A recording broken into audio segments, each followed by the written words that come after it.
हमने लिया ये चूना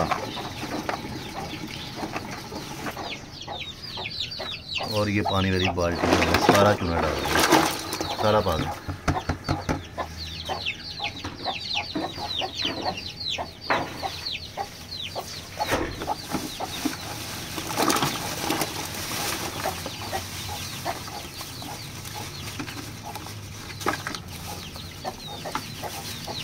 भर दे बाल्टी।